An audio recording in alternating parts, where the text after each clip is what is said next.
Olá, pessoal. Nós estamos aqui com mais um podcast Aprendendo que Só, com a presença de uma pessoa sorridente, professora Meirivalda Salles, da Universidade do Estado da Bahia. Desculpe aí, mas ela é pós-doutora em Tecnologias e Educação pela Universidade de Coimbra e também é pós-doutora em Pela Londres, né? Universidade de Pela Londres. Universidade de Londres. Tá. E também aqui temos a professora Ione, que vai também participar do nosso podcast. Por Estou favor. conhecendo agora, né, pessoalmente, a professora. Não consigo falar Meire, né? Só falo Mari, parece que já Tá ficou ótimo. conectado. E é um prazer conhecê-la, né? Eu falei ainda há pouco, eu fiquei assim surpresa de quanta informação, né? Um HD gigante, né, Eduardo? Uhum. Então, seja bem-vinda, né? Sei que o tempo é pouco, mas isso daqui é o primeiro de muitos, né, Eduardo? É. Bom, Meire, eu queria primeiro que tu te contasse, antes da gente começar, tu falasse aí sobre a história desse texto que nós vamos discutir aqui, né? Que nós vamos explorar, que é o texto Sentidos da Inovação e suas relações com a educação e as tecnologias. Tu falasse que tem uma história nesse texto. Como é que é essa Sim. história? Inclusive, assim, o texto chama atenção esse segundo nome aqui, né? A Kinski. Então, nós gostaríamos que você falasse um pouquinho Ai, de Jesus. Mari e Kinski. Tá bom. Primeiro agradecer, eu acho que estar aqui para mim é um prazer. Sempre explorar essas terras é muito bom. E estar com gente querida, melhor ainda. Eu acho que falar desse texto, vamos pensar. Esse texto, na realidade, ele surgiu por uma demanda editorial, né? Mas essa demanda editorial oportunizou, vamos dizer assim, a realização de um sonho de uma leitora, de uma admiradora com a sua mestra, né? A professora Vani sempre foi o meu exemplo em muitas questões na vida, como acadêmica, como professora que ela é da USP, como pesquisadora principalmente. E a professora Vani, nos idos de 1900 antigamente, ela já fez várias consultorias em alguns projetos, né, que a gente participava junto ao Ministério da Educação. Então, passou a ser uma grande referência.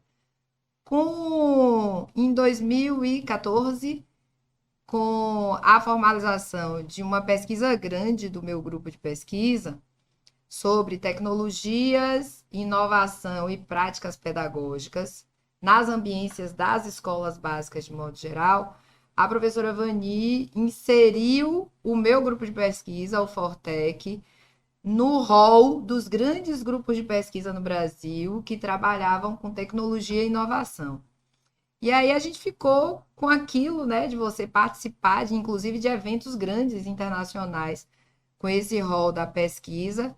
E na Bahia só tiveram dois grupos de pesquisa selecionados no meio desse tudo. Ela fez uma pesquisa grande de Brasil inteiro, atendendo a somente grupos de pesquisas da área de educação, para trazer isso em discussão.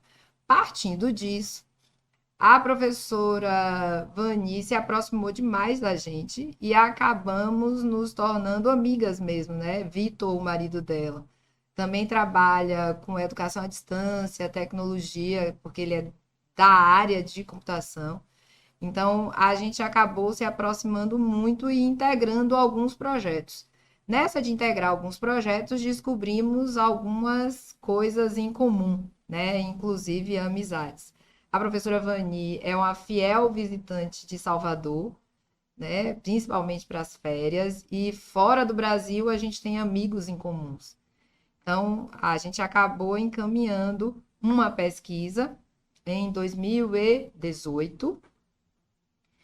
Essa pesquisa de 2018 era da gente pensar um pouquinho sobre como a inovação chega para a educação, saindo dessa ambiência, né, de pensar a inovação como um celular de última geração, um equipamento na sala de aula de inteligência artificial, alguma coisa disso. Mas pensar como é que esse conceito de inovação chega na educação. A gente começou uma pesquisa fazendo um estado da arte, né, mesmo verificando como é que isso aparecia, né, nas pesquisas em educação. A gente desistiu do estado da arte e aí fizemos uma grande revisão de literatura. Só que a professora Vani é um arsenal, né, bibliográfico, ela sozinha, as histórias que ela tem para contar com os autores dentro e fora do Brasil já dá conta disso. Aí a gente pausou isso, porque não tivemos mais perna para caminhar com o projeto, até porque tinham outras demandas no meio do caminho, e eu tinha que dar conta do meu pós-doutorado, né? E no pós-doutorado, inovação era um apêndice, né, das discussões, porque acabava sendo o resultado do pós-doutorado. E aí eu tive que parar, porque em 2019 eu tive que dar conta do pós-doutorado.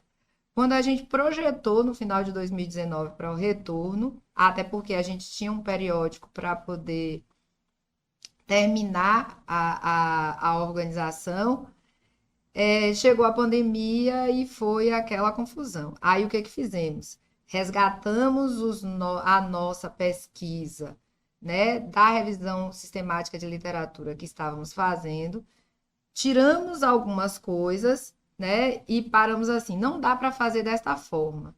E aí fizemos uma pesquisa rápida, né? A gente utilizou como referência uma metodologia que a professora Vani utiliza bastante com o pessoal dela lá da USP, e fizemos uma pesquisa rápida de WhatsApp com colegas da universidade, com o termo de livre de consentimento todo bonitinho, até porque a pesquisa já estava aprovada no comitê de ética, e nos juntamos sem a revisão de literatura, com as nossas experiências para pensar um pouquinho como é que a inovação chegava na educação.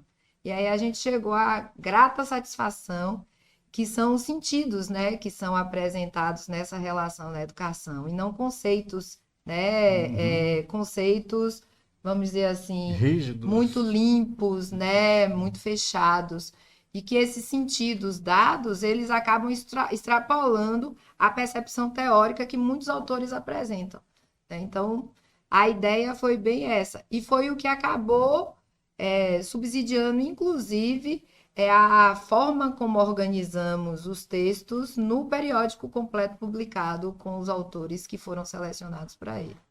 Então, é a realização de um sonho, porque eu estou escrevendo com meu livro de verdade, né? Meus livros.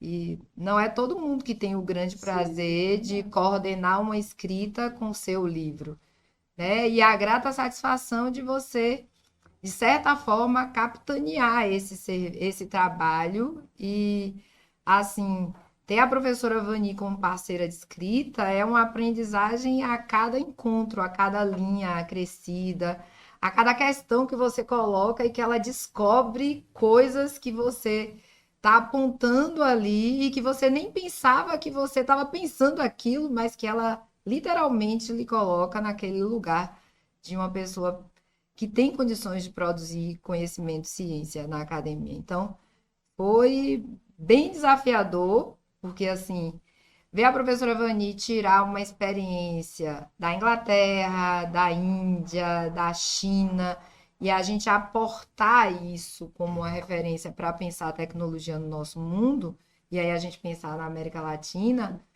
é como se ela apresentasse para a gente a capacidade criativa e inovativa que a gente tem e que a gente nunca percebeu diante da agonia de como a gente faz as coisas, né?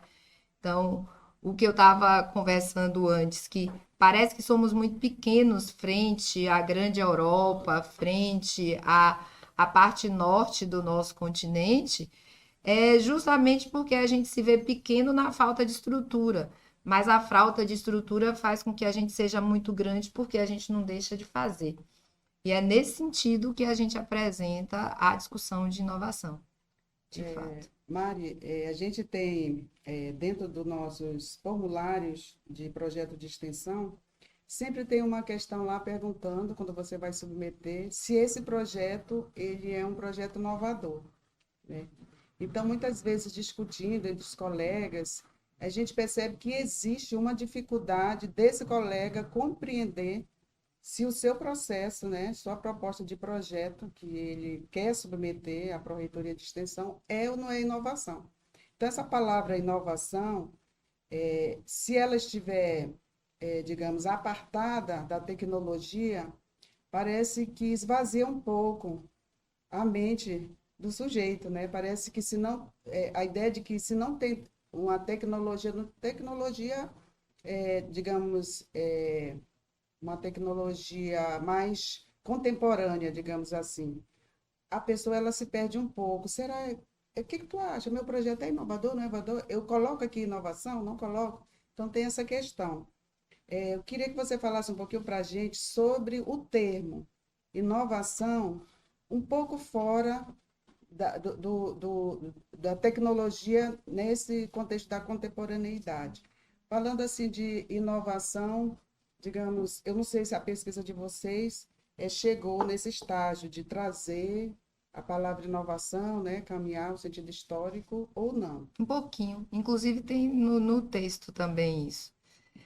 A grande questão é que não tem como você falar de inovação sem pensar na tecnologia.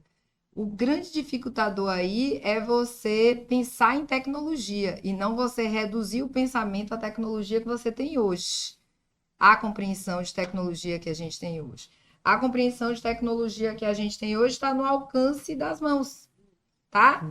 Então, a gente está trabalhando aqui com uma tecnologia, com vários dispositivos tecnológicos dando conta dessa projeção, dessa atividade, né? Um podcast. A gente tem uma câmera, tem uma microfone para captar o som, tem provavelmente um programa que está gravando isso para poder trabalhar esse som depois para publicar. Mas é a gente pensar a tecnologia que está antes disso tudo. Por exemplo, para que isso seja possível fazer, eu estou utilizando uma das tecnologias mais antigas que a gente utiliza para dar conta de um dos aspectos que a tecnologia encaminha na contemporaneidade, a comunicação. Então, a voz. Isso é uma tecnologia. Então, para pensar em inovação, eu acho que desprender da relação objetiva dela com a tecnologia, não.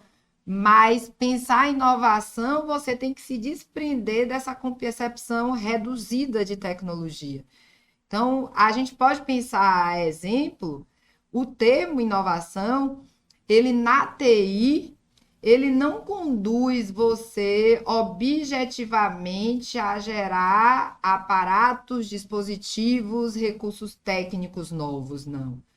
Na TI, o termo conduz a você utilizar a sua capacidade criativa para atender com o desenvolvimento de novos apps, ferramentas, plataformas, determinado problema.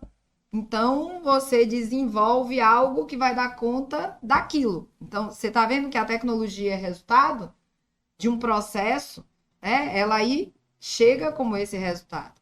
Na educação, a gente passou historicamente a vendo a tecnologia como algo que está muito fora de nós, né? E quando você fala de tecnologia para falar de inovação educacional, ninguém associa a uma metodologia, a um bom desenvolvimento didático de um processo educativo. Ninguém associa a esses percursos como inovação, porque todo mundo vai associar, sei lá, uma lousa digital, uma tecnologia de inteligência artificial que você usa na escola. E a gente já faz inovação na educação há muito tempo. Então, o que eu acho que aí a gente tem que pensar para o uso do termo inovação? Como é que esse termo cria sentido a partir da essência dele, né? Que é aquilo que transforma, que move, que modifica, que altera, que intervém em produtos, processos, em determinados setores. A gente pensar a inovação desta forma e tentar traduzir isso para a educação e identificar o que pode ser inovação. Tem uma experiência vivida na pandemia, que eu digo que não foi novidade, mas foi inovação.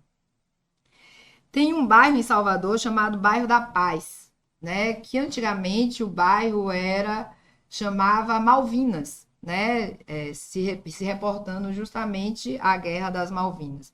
E é um bairro que fica paralelo a uma avenida que se chama Avenida Luiz Viana Filho em Salvador, que é a Avenida Paralela, e que é um bairro, sempre foi um bairro de alto risco social, né? E hoje é um bairro extremamente organizado, continua com alguns índices de violência, como vários lugares na cidade continuam.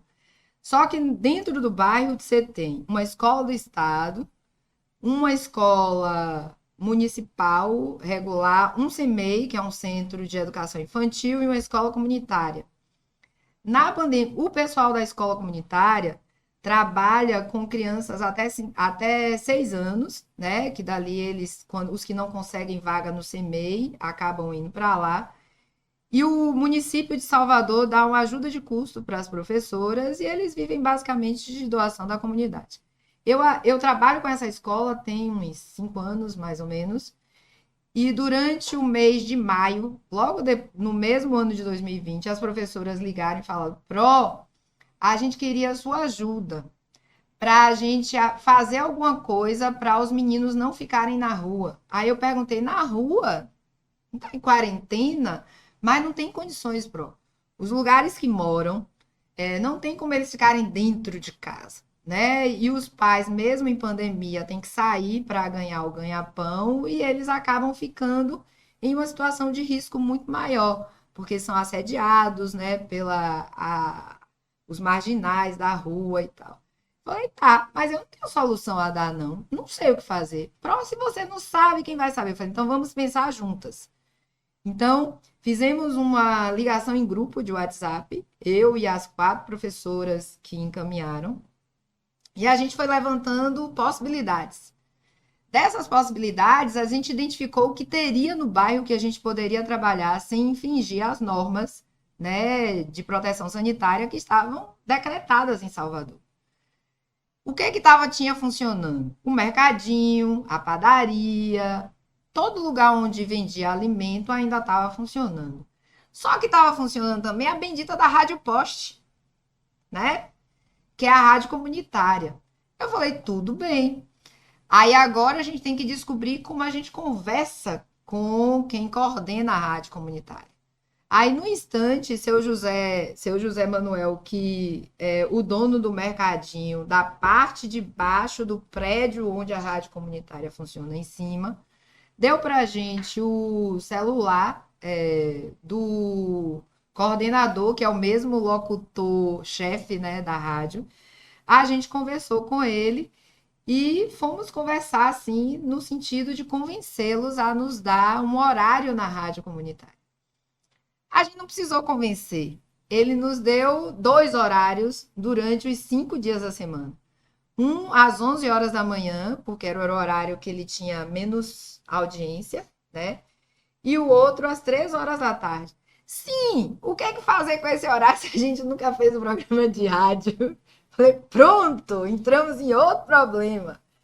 Aí a gente foi pesquisar como é que você roteirizava, né, uma programação pedagógica para um programa de rádio. Achamos tudo muito mecânico. E aí eu me lembrei das aulas de alfabetização por rádio que tinham no domínio público. A gente recuperou aqueles áudios, fomos ouvir, e aí até nos ajudou a ter algumas ideias complementares. O que a gente fez? A gente planificou a rotina delas com as crianças pequenas, e nessa planificação a gente fez a identificação daquelas atividades em que os meninos se entusiasmavam mais, né? Tinham mais vontade de estar na escola, de fazer. Essas atividades a gente projetou para os programas de rádio. Como o bairro, a rádio ela fica mesmo no poste e o pessoal fica sentadinho na porta, ouve de qualquer lugar de dentro de casa, a gente fez um projeto de difusão da escola via rádio durante umas 3 semanas.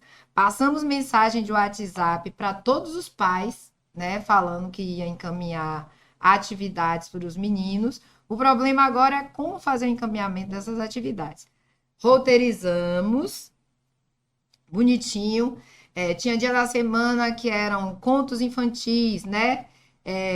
Quem conta o conto aumenta um ponto. A professora começava a história e eles tinham que completar a história em casa, com algum acontecimento da família. Só que esse completar a história tinha que esperar a mãe chegar em casa ou o pai chegar em casa, pegar o celular, gravar um áudio e mandar pelo WhatsApp para a professora, né? Tinha essa ainda. A gente juntava anos diferentes para poder ser uma só da mesma família. E aí montamos várias atividades roteirizadas, em que elas eram trabalhadas de manhã e de tarde, atividades de letramento, atividades com os conteúdos de matemática, de ciência e natureza. Ajudamos os meninos a cuidarem da higiene, né, num cenário de pandemia. E aí faltava para a gente um material para entregar. A gente fez uns pacotinhos com o que a gente tinha na escola e deixava na padaria e deixava nos 2 mercadinhos. Sensível com os pacotinhos, que eram bem pobres, porque era o material que a gente tinha na escola. O pessoal do mercadinho doou para a gente papel, lápis de cor, giz de cera, caneta, lápis, tesoura, um monte de coisa, e ainda doou lanches, né? Então, a gente organizava os pacotinhos das atividades, na devolutiva das atividades dele, que eles tinham que deixar o pacotinho na segunda-feira, no mesmo lugar onde pegou, das atividades da semana, eles recebiam o pacotinho das outras atividades com um pacotinho de lanche. E nisso a gente foi fazendo. Quando chegou no mês de agosto, a gente viu que não funcionava mais só as professoras, né? Porque tinha muita coisa que as crianças mostravam que precisavam ser apresentadas. Aí a gente pediu uma autorização da Prefeitura de Salvador para poder acessar as casas, pegar essas crianças, andar 2 quarteirões em plena pandemia, para que elas pudessem falar no programa de rádio uma vez na semana, né? Das experiências de aprendizagem nas várias áreas. A gente encerrou o atendimento com a escola na última semana de setembro, fizemos um projeto de culminância com todos os áudios, botou no YouTube, depois eu posso até achar, da rádio comunitária, as imagens e tal, e foi uma confusão, porque alguém falou alguma coisa, aí o juizado de menores entrou, porque a gente não tinha autorização do juizado de menores, só que a gente tinha a autorização dos pais, por conta de serem vinculados à escola. Tivemos que encaminhar com o conselho tutelar para poder viabilizar isso até liberar. E fez essa atividade. Aí você pergunta assim, isso é inovador? Mas não é inovador pelo fato de ter utilizado o canal do rádio, não é inovador também por ter utilizado pacotes de atividades impressas, de papel, como a gente fazia antigamente. É inovador porque a gente teve, num cenário social onde as tecnologias digitais estão presentes, utilizar o digital no sinal de rádio, da rádio lá, que é digital, mas o que funcionou como inovação foi a capacidade de criação pedagógica que as professoras tiveram para intervir no problema dado. E ainda Isso é envolveu inovação. pessoas também da comunidade, Isso. como a pessoa, né? Articulou Isso. tudo, que Isso é inovação involuntariamente, educacional. por exemplo, a pessoa se sensibilizou e aí foi fazendo aquelas doações lá, que falasse no mercadinho, a comunidade. Isso. Né? A comunidade Isso viu a necessidade das crianças que são dali, né? Aí você pergunta assim, por que é inovador? É inovador porque você atacou diretamente uma demanda que era pura e simplesmente pedagógica, se é assim que eu posso dizer, que era da ensinagem para aprendizagem de uma escola comunitária.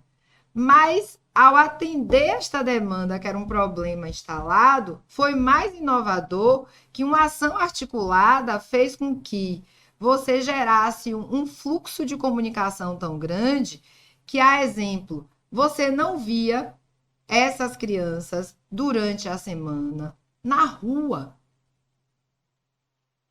Então, você tinha um canal de comunicação entre eles, a rádio, os dois mercadinhos e a padaria tão grande que a gente conseguia acompanhar as atividades mesmo sem ter acesso a um grupo de WhatsApp. Os pais não conseguiam. Primeiro que eles não tinham como pagar pacote geral, né? Então dependiam de uma conexão que eles pegavam de outra pessoa. Então, isso é inovador. É aí que a gente vê sentido da inovação. Então, aquilo que é da inovação original no conceito, que é tudo que tem a capacidade de transformar, mover, modificar determinado cenário, coisa, objeto, para dar conta de alguma coisa, eu acho que aí a gente consegue pensar em inovação. Pensar em inovação com tecnologia, sim. Das tecnologias mais finas que a gente tem. Desde o impresso ao sinal digital de uma rádio. Essa tua experiência me lembrou muito um relato de um trabalho de conclusão de ação parte de uma banca de avaliação no interior aqui do Amazonas sobre mídia na educação e os pós-graduandos, né, quem estava se formando, um deles mostrou uma experiência também de uma rádio, mas numa escola. E aí, e quando se fala em inovação, na educação, geralmente se associa logo a computador, YouTube, né? Notebook, celular. Como Ione falou, o que é contemporâneo de pensar. O que é contemporâneo, mas não vai aí pesquisar ou vai fazer experiência com uma rádio, por exemplo. Quem é que pensa em inovação com rádio? Uma rádio comunitária. E se você for olhar um manual, um compilado sobre a história da educação à distância, aí você vê o rádio lá, né? Lá longe, primeira, segunda geração da educação à distância. A própria compilação e a história da EAD precisa repensar essa questão da inovação dentro da história, né? Porque o que está lá no finalzinho, que é a carta, né? Que a carta também pode ser um elemento de inovação no contexto onde não tem o rádio. Principalmente num cenário onde você trabalha na perspectiva do multiletramento social, né? Isso. Então, eu acho que você pensar esta inovação é não ter o conceito de inovação primeiro, mas as relações que são estabelecidas da educação com as tecnologias para gerar essa inovação.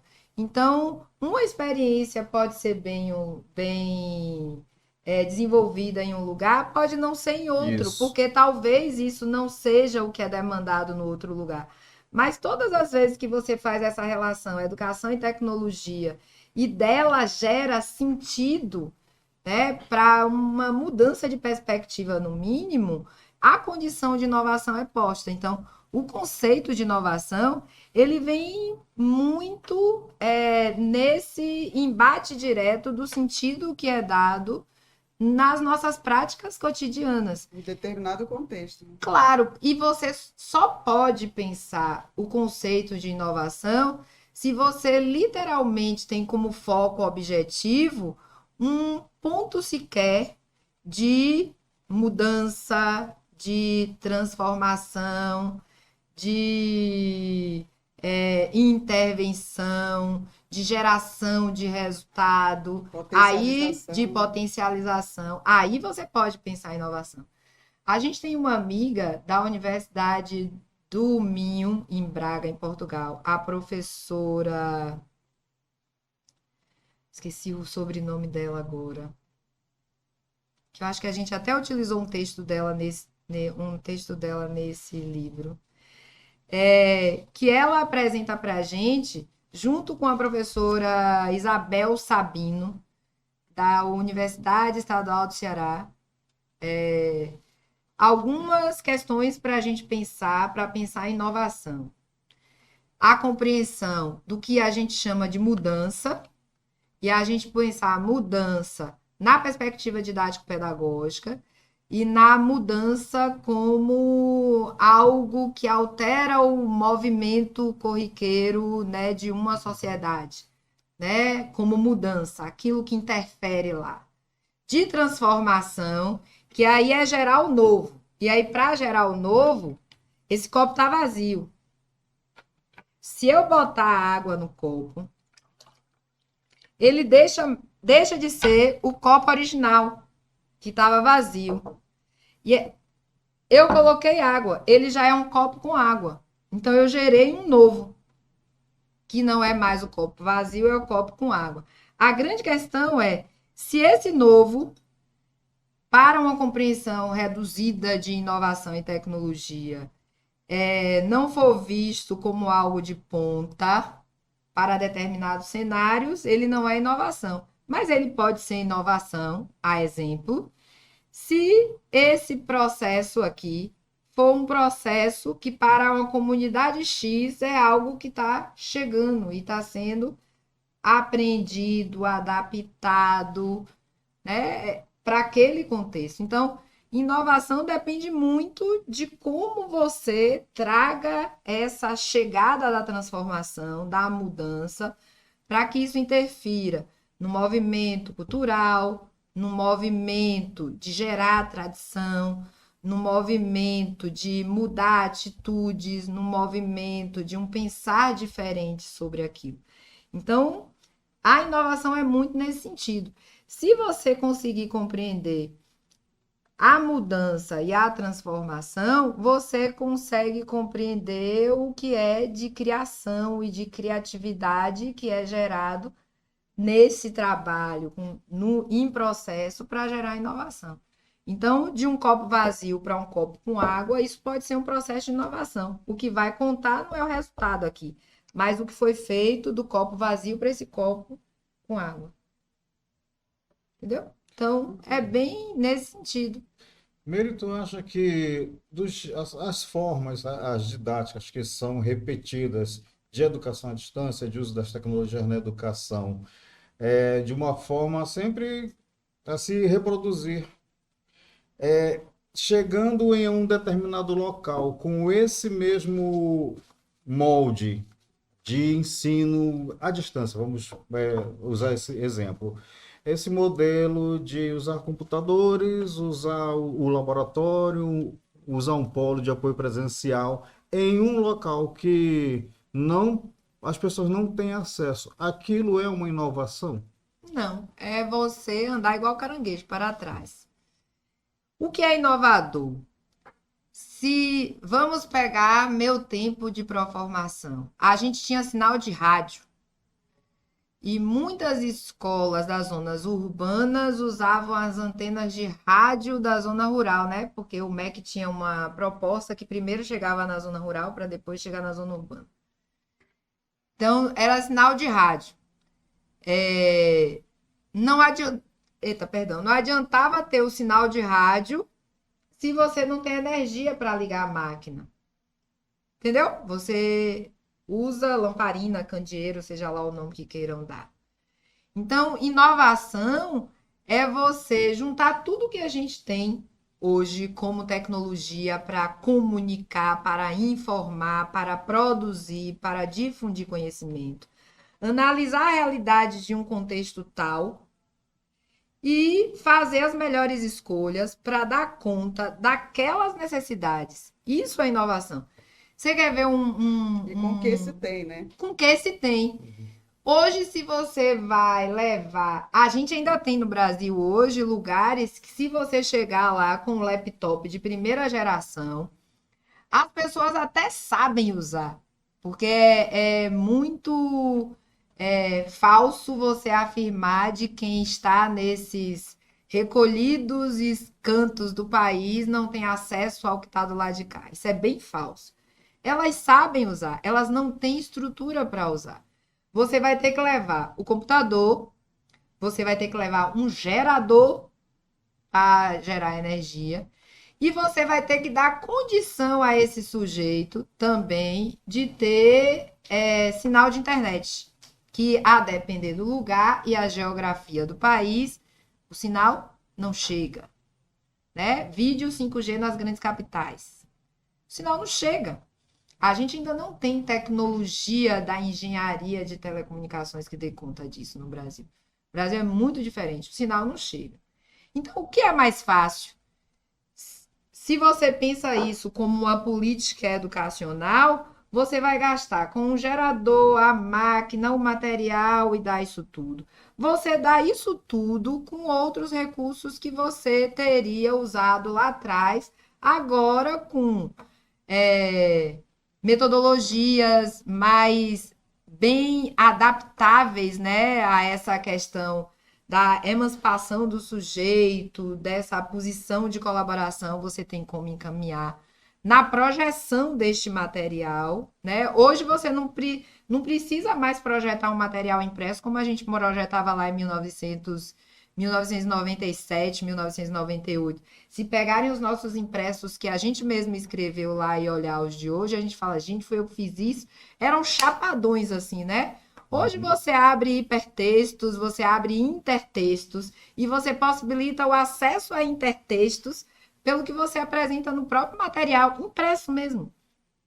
Esse impresso pode chegar por um sinal digital, sem você precisar se locomover de avião, barco e canoa para ir lá levar, né? Mas não é mais a perspectiva desse impresso físico, mas você tem a lógica daquilo que tem acesso sem a necessidade de você alterar uma dinâmica de formação que o sujeito não vai ter durante a sua formação e nem depois para dar continuidade aos estudos. Então, acho que se a gente adaptar, é possível. Hoje tem lugares em que você precisa ter o impresso, tem lugares que, para você fazer formação, você tem que gerar outra dinâmica de comunicação que não seja e-mail, que não seja um ambiente virtual.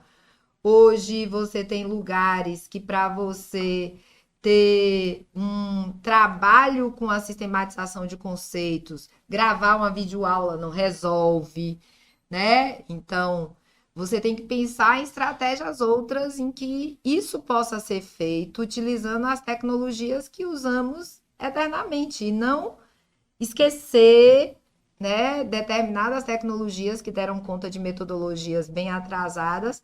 Não, é a gente trazer essas tecnologias e adaptá-las às metodologias que demandamos hoje.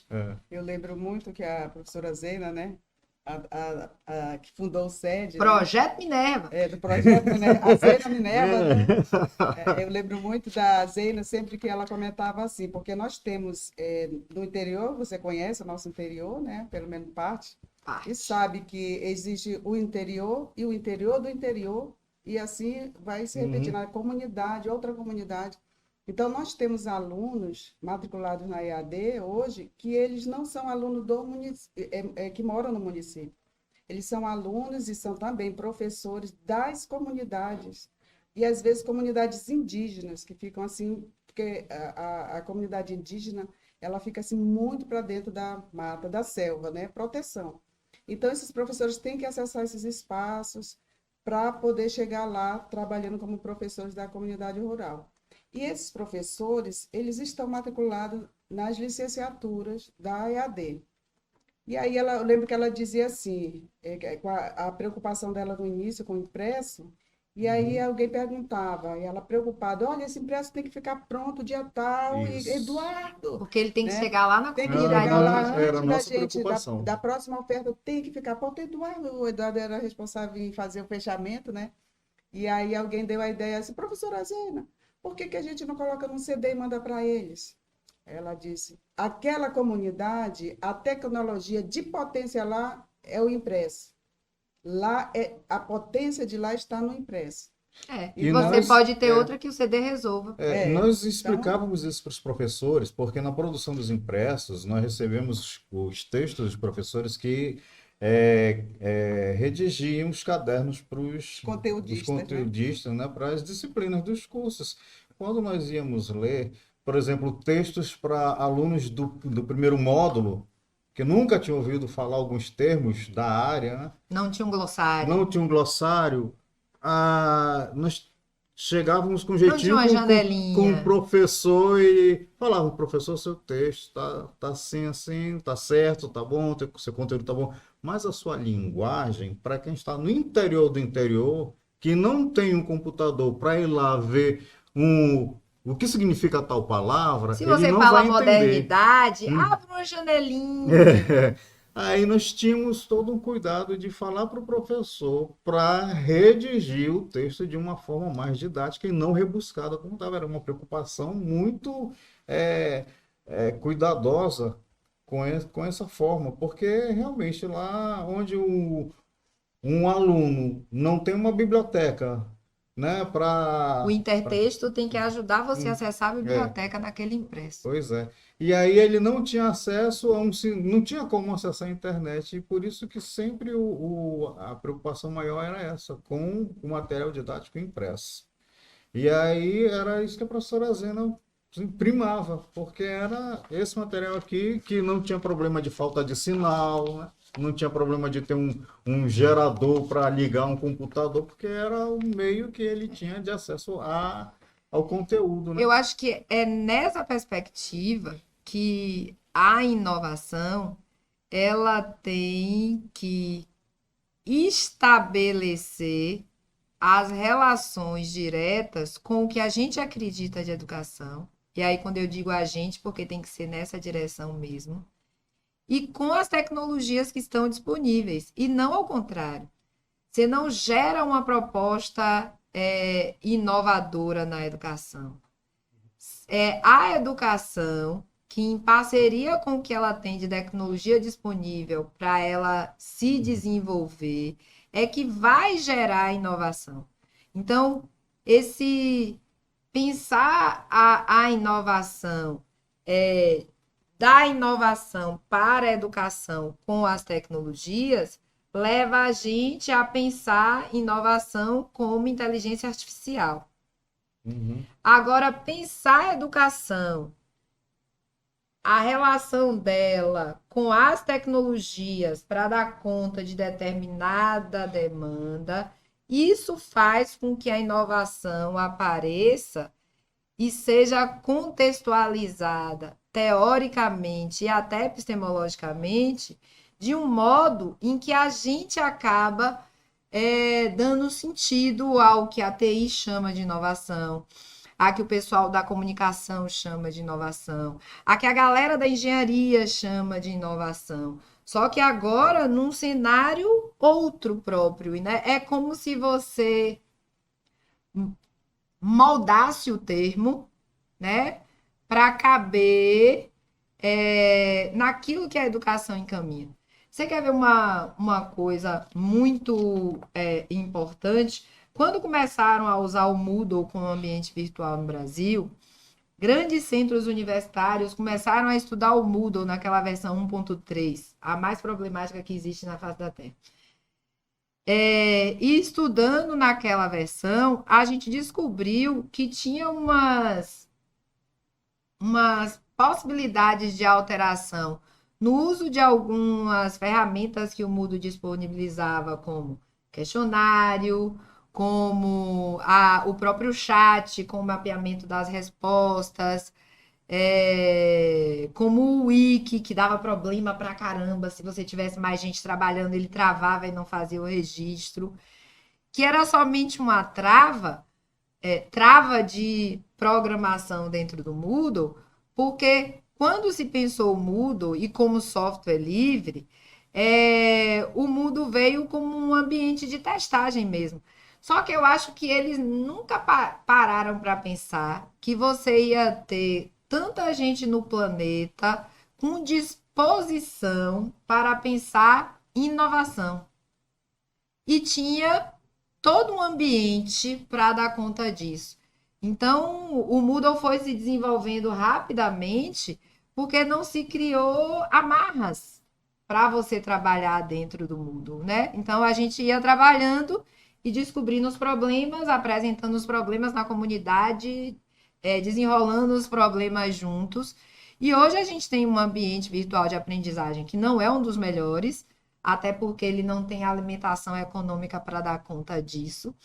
mas é um ambiente em que a gente customiza com a maior facilidade do mundo. Inclusive, para ele rodar com mais potência de internet, com menos potência de internet. Até nisso você pensa na hora que você usa os recursos, né, de dentro do mundo. Se isso vai rodar em uma internet que o cara só tem um pacote de X, tal, tal. Até isso você pensa.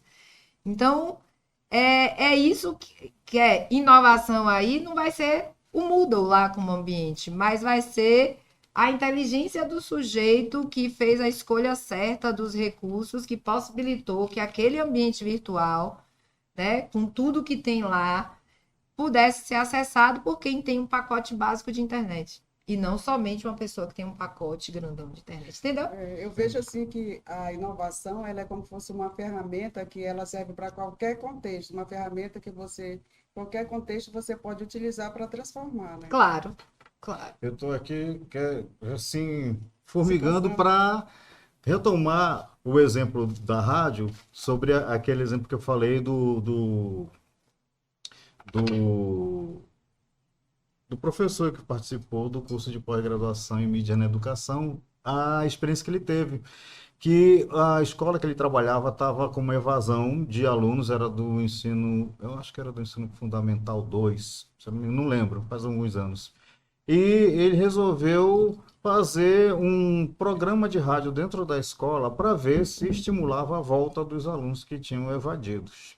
E ele juntou alunos que estavam ainda estudando, fez um programa de rádio com os locutores e até com repórteres, que eram todos alunos. E aí, convidou os alunos evadidos a participarem desse programa com a condição de que eles voltassem a estudar e voltassem realmente a estudar para tirar notas boas.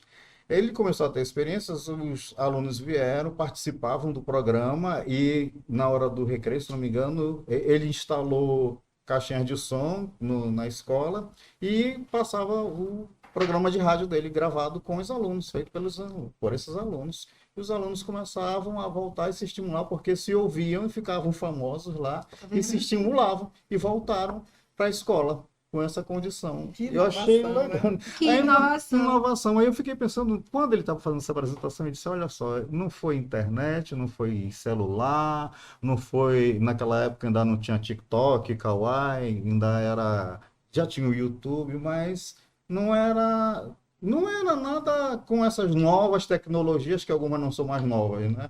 E algumas voltaram a ser novas, é, um- é uma miscelânea. O princípio, acho que está E na aí, sensibilização, e né? aí eu Você achei se muito sensibiliza. interessante. E quando tu falasse essa experiência aí da rádio comunitária, eu lembrei disso, Mas tem várias. né? Eu trabalhei 5 anos em 2 escolas que trabalham com socioeducação em Salvador, escolas regulares formais que trabalham com EJA, segmentos finais, segmentos iniciais, né? Uma com o ensino fundamental 2, outra com o ensino fundamental 1. Escolas com professores extremamente qualificados, que a ideia das professoras sempre foi a gente trabalhar para o desenvolvimento de uma proposta curricular de EJA que atendesse à realidade da socioeducação, porque o tempo pedagógico é outro, a condição de trabalho com os conteúdos é outra, a sistemática de avaliação é totalmente diferente. Então, assim, você pensar um currículo de EJA para esta realidade não é o mesmo que é para todo mundo, né? Então, é extremamente complicado, porque a própria condição de fazer e de sentir a educação é outra totalmente diferente. Na escola, a gente não entra nem de relógio, né? Imagine ligar um computador lá dentro, nem de sonho. E a ideia das professoras era tornar atrativo o movimento de aprender para aqueles que tinham cerceado deles o direito de conviver em sociedade e que não enxergavam sentido nenhum naquela necessidade de estar na escola. Eles só estavam na escola por obrigação, porque menores, quando estão privados de liberdade, obrigatoriamente têm que estudar, né? Isso é condição de lei, ainda mais no cenário de socioeducativo. E como a escola tem esses alunos matriculados e alunos do Brasil todo, e que assim, vezes um passam 3 meses, vezes outros passam lá muito tempo, vezes outros passam 2 semanas, mas eles têm que ter o registro de escolarização dele com direito à transferência, né? Como pensar isso? O que que as professoras trouxeram para dentro da escola? Um processo de prática curricular gamificada. Elas literalmente geraram trilhas formativas. Dessas trilhas formativas, elas tiraram da lógica dos jogos digitais, online, conectado em rede, de vários que elas jogavam para entender. Como é que elas iam dar sentido a isso num espaço onde elas não tinham internet? Então, chegando lá, você entrava em uma sala, você via coisas maravilhosas, né? Presas na parede, no chão, indicativos, saquinhos com algumas fichinhas. E os meninos estudavam literalmente jogando, né? Conteúdos de todas as áreas do conhecimento, de modo interdisciplinar e integrado, né? Com as disciplinas que eles tinham aula naqueles dias.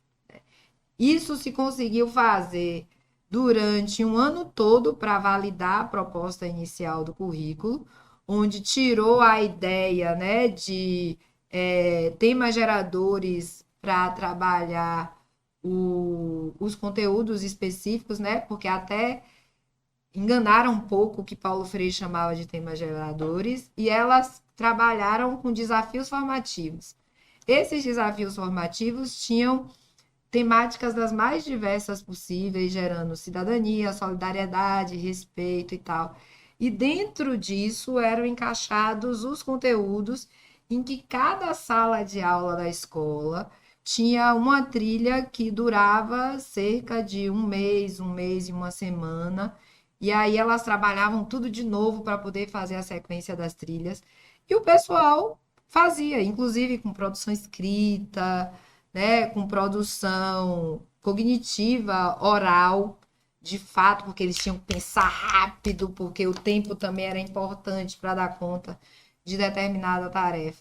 Aí pergunta assim: é inovador? É inovador. Que tecnologia utilizou? Das mais tradicionais possíveis, mas metodologicamente extremamente bem planejadas para um cenário onde o menino que está lá preso, porque ele está preso, não tem acesso ao celular, mas ele tem 16 anos, 14 anos, 15 anos, ele já teve acesso a armas das mais tecnológicas possíveis e ele conhece um celular. Ele utilizou a mesma lógica de produção das mensagens, de acesso à informação, de leitura dos códigos, de transmissão desses códigos para o alcance de objetivos, só que fazendo uma coisa, trabalhando conteúdos cotidianos do primeiro segmento da EJA. É possível, dá muito trabalho, dá muito trabalho. Só que você tem que estar disponível para isso. Isso, na educação, a inovação precisa de disponibilidade e de criatividade. Eu estou vendo aqui que algumas práticas que nós temos precisam receber uma inovação urgente. Nós precisamos sensibilizar, precisamos ser Sensibilizar. sensibilizados. Ser sensibilizados. Mas E com os recursos que nós já temos aqui, então precisamos ver uma inovação com o que já temos e não buscar mais recursos que não tragam inovação, só você quer apenas ver artefatos. isso que eu ia falar. Quando eu entrei nessa sala, eu fiz uma análise financeira dessa sala, literalmente. Aí, o nome depósito já me encantou. Eu vou botar o nome depósito na salinha lá do Fortel. Não, mas é sério. Mas quando você entra e vê e fala assim, não, aqui é o nosso estúdio. Qual foi a análise financeira que eu fiz? Primeiro, para você preparar uma sala como estúdio para receber iluminação, ter uma boa captação de som, ter um bom isolamento, ter uma boa definição de imagem, Tudo isso requer uma tecnologia da mais alta ponta, mas nada que não tenha sido feito antigamente. Aí, quando eu fui fazer a análise financeira daqui, eu falei assim: o isolamento inicial de som dessa sala foi feito com carpete na porta. Com carpete, aonde existe possibilidade da captação de som. Carpete. E provavelmente esse carpete deve ter sido usado em outro lugar que vocês aproveitaram aqui.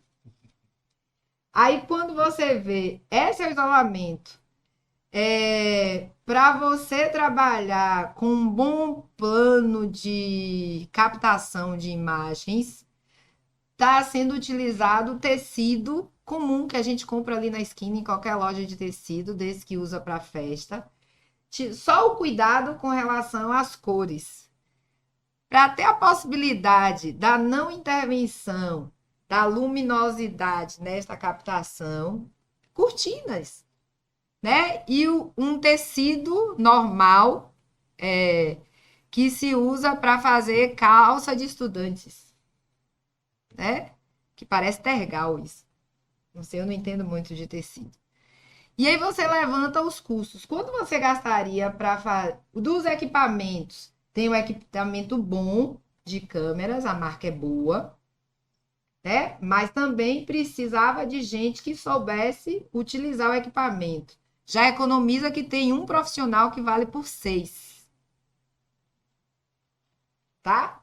Aí, quando você chega aqui, você tem um outro equipamento bom de captação de imagens e você tem alguém que trabalha na edição. Você já tem outro profissional que funciona por mais uns 4. Aí você tem 2 pessoas dando conta de uma produção de algo que é muito refinado e que sai um trabalho bom, onde a relação custo-benefício aqui, se você avaliar por baixo, não dá nem 5% do que você gastaria para preparar este espaço para esta atividade. Isso é inovação. Isso é inovação. Mas sabe por que essa inovação ela aparece? Porque você não estagna na necessidade. A necessidade lhe move e faz com que a criatividade ela literalmente acione a sua capacidade intelectual de utilizar o conhecimento para resolver problemas. Caso contrário, não se pensaria em nada disso, porque você ficaria preso na impossibilidade de dar conta da necessidade, porque você não tinha dinheiro. Então, por que eu usei esse exemplo? Esse é um dos melhores exemplos para dizer que nós fazemos inovação enquanto povo brasileiro, gente que vive na universidade produzindo conhecimento, melhor do que qualquer outro país de alta ponta que está aí. Porque mesmo com todas essas condições, eles não têm as demandas de formação que a gente tem e atende.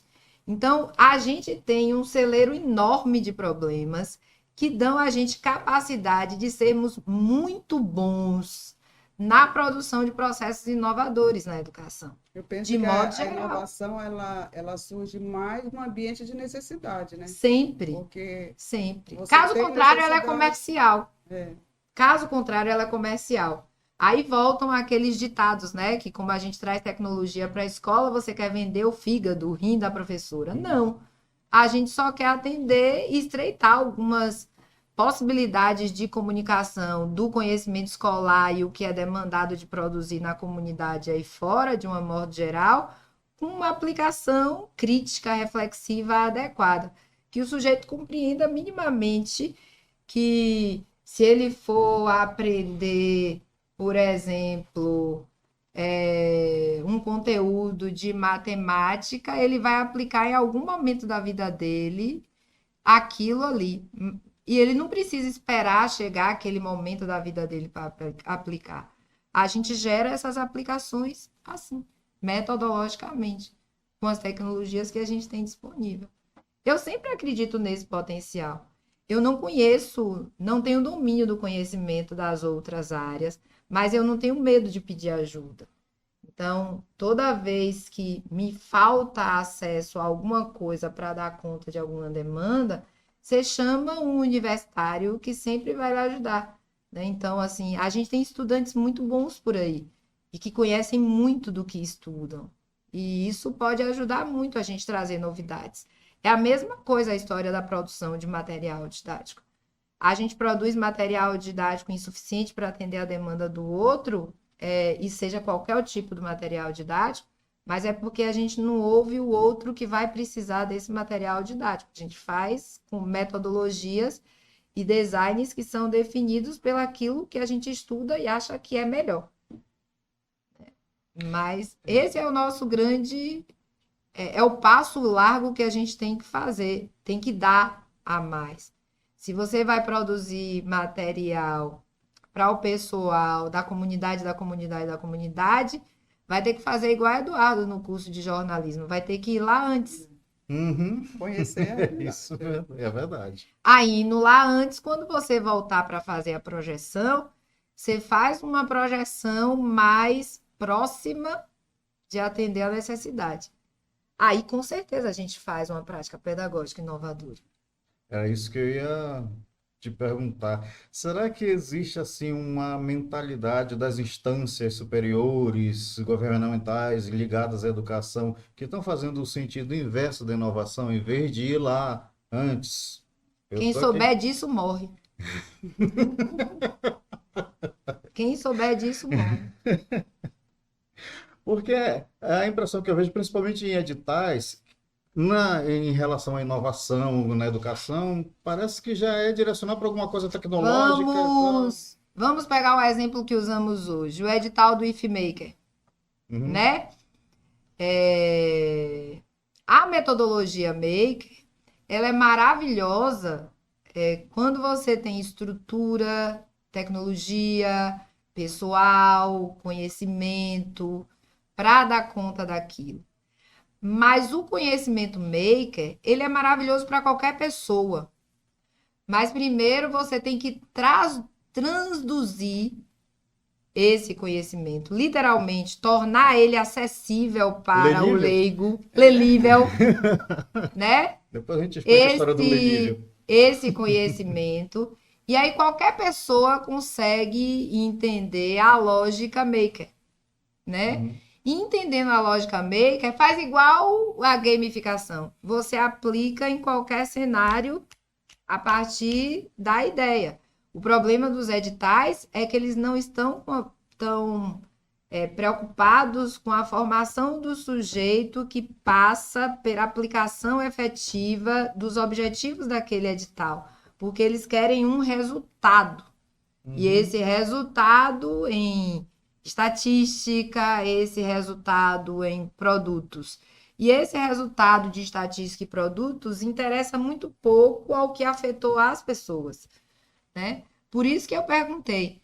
A gente tem que sinalizar o que é de problemático, porque a gente tem que mostrar que um edital como esse, para um instituto que trabalha com tecnologia, não atende à realidade de todos os seus estudantes, inclusive daqueles que potencialmente seriam estudantes para desenvolver as ações como monitores dentro daquele edital. Até porque a história do Instituto é rural, né? Tá agora se vinculando com outros cursos, mas é a parte agrária mesmo. Aí Então, pronto, aí quem souber responder a sua pergunta morre. até a própria cultura maker, ela é também aplicável em qualquer contexto, sem necessidade de uma tecnologia É igual a refinada. cultura hacker, É. né? Então, agora você tem que conhecer, Uhum. né? Meire, infelizmente, nosso tempo. Eu acho que o tempo do podcast já foi grande pra caramba. Pois é, infelizmente, nós temos que parar. Infelizmente você vai ter que voltar aqui outra vez Deixa eu aproveitar para fazer a parte 2. que vocês estão com... Porque nós temos que prolongar, extrair mais dessas nossas conversas. É bom. Aproveitar que vocês estão com o texto, uma parte boa que, como diz a professora Vani, a gente consegue descobrir que a gente mesmo pensar essas coisas, quando a gente tentou pensar um pouquinho o que é inovação no ensino e aprendizagem, que é aquilo do chão do pão de cada dia que a gente vive na nossa sala de aula, O difícil foi, a partir da metodologia que a gente utilizou, conseguir extrair da teoria alguma coisa que subsidiasse. Aí a professora Vani deu a ideia de utilizar eu mesma, né? Eu fiquei orgulhosíssima. Aí quando a gente pensa isso, é pensar essa inovação como um articulador, um marco articulador do desenvolvimento dessas práticas pedagógicas que hoje a gente chama de disruptiva, né? Mas que sempre foram disruptivas, mas principalmente aquelas que são preocupadas com aprendizagens que estão voltadas para pensar o que Paulo Freire já nos apresentava antes, as demandas de você desenvolver ações que possibilitem o sujeito a sentir a experiência do que é a emancipação num cenário de liberdade de produção de conhecimento. E eu acho que isso é fenomenal, né? Quando a professora Vani encaminhou esse aspecto, é uma das belezas. Por isso que o texto, no final, mudou o título, virou Sentidos da Inovação, né? E a gente não, porque o texto original era Inovação e Tecnologia na Educação. Só que a gente viu que não rolava química para aquilo que a gente acreditava. Então, virou Sentidos da Inovação. Se for mapear esse texto, a gente tem, da perspectiva histórica da TI, vai até para os gregos, né? Porque a professora Vani encama isso. E depois a gente volta para o nosso chão da sala de aula, com os professores encaminhando isso. Por isso que os sentidos são gerados nas práticas do ensino e da aprendizagem. Para a educação em qualquer cenário. Aí a gente desmantela qualquer coisa. Até porque eu acho que não tem como a gente dar conta de nenhum processo inovador no cenário contemporâneo sem considerar primeiro a matéria-prima ser humano. Perfeito. Perfeito. Perfeito. Ser humano sensibilizado para resolver problemas. Meire, muito obrigado. Eduardo não fez o podcast. Pois Nos é. vemos na parte 2. Nos vemos na parte 2. Vamos Vamos já. fazer parte 2. E quem sabe trazer o Arnaud. Boa ideia. Arnaud vai Pensou, problematizar Arnaud e um Meire pouquinho. aqui. Né? Um sonho Vocês realizado. vão ver o mestre e a discípula brigando algumas vezes, mas concordando em várias outras. Uhum. E aí a gente vai ficar só aqui na pipoca. Então, a professora Mari vai fazer esse último momento, né, da fala dela, e nós vamos deixar esse podcast para alguns alunos, né? Então, espero que seja bem aproveitado pelos alunos. E você pode falar alguma coisa. Falar alguma coisa, fazer Os igual a minha alunos. filha, alguma coisa. Eu acho que, assim, pensar essa relação direta educação e tecnologia requer do povo das humanidades. Quando eu falo do povo das humanidades, são todos aqueles que entendem que o acesso social das pessoas no cenário educativo só se dá a partir de um cenário que é preparado por pessoas que acreditam que o ser humano é sempre capaz, sempre capaz. E essa capacidade, ela só pode ser potencializada se literalmente a gente começar a trabalhar como formadores, tendo como primeira referência dos formadores a aprendizagem. Então, que a gente seja sempre o primeiro desafiado, e não que a gente inicie estabelecendo o desafio para serem tocados pelas outras pessoas.